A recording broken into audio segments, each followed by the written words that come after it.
ইতিপূর্বে আমরা ৫টা দেশ থেকে আহতদের চিকিৎসার জন্য ডাক্তার নিয়ে আসছি। ফ্রান্স থেকে এসছেন, ইউকে থেকে এসছেন, নেপাল থেকে এসছেন, চায়না থেকে এসছেন, ব্যাংকক থেকে এসছেন, নানান জায়গা থেকে এসছেন। সর্বশেষ এখন আসছেন হলো সিঙ্গাপুর এবং ইউএসএ থেকে। আমাদের চেষ্টা ছিল যে বাচ্চাগুলো চোখ হারিয়েছে, যাদের হাত হারিয়েছে, যাদের পা চলে গেছে, তাদের সর্বোচ্চ চিকিৎসাটা যেন আমরা নেই। আপনাদের নিশ্চয় জানা থাকবে কোন অবস্থায় আমরা দায়িত্বটা গ্রহণ করি।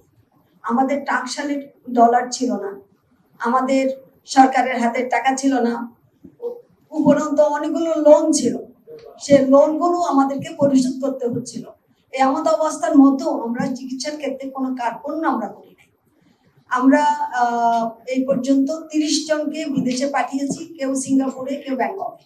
আমি এই বিষয়ে বিস্তারিত বলবো না, শুধু একটু বলে যাব যে তাদের চিকিৎসার জন্য এই পর্যন্ত ৩০ জনকে আমরা বিদেশে পাঠিয়েছি। তার মধ্যে ২ জনের কথা বলি। মুসা, তার জন্য আমাদের ৬,৩৭,০০,০০০ টাকা ইতিমধ্যে খরচ হয়ে গেছে। সে কবে রিকভারি হবে এখন আমরা জানি না। মার্চে তার একটা অপারেশন হবে। হাসান বলে আরেকজন, তার ব্রেন ইনজুরি ছিল, তার জন্য ৩,৩৬,০০,০০০ টাকা প্লাস আমাদের খরচ হয়ে গেছে। সে এখনো কমায় আছে, সে এখনো কবে সুস্থ হবে সেটাও আমরা জানি না। কোনোটাই কিন্তু আমাদের উপর নির্ভর করে না। আমরা চেষ্টা করেছি, আমরা এমনকি আমাদের বাংলাদেশে এত বছরের একটা দেশ, ৫১ বছর হয়ে গেছে, এই দেশে একটা এয়ার অ্যাম্বুলেন্স নাই। আমাদেরকে এয়ার অ্যাম্বুলেন্স আনতে হয়েছে ব্যাংকক থেকে অথবা সিঙ্গাপুর থেকে।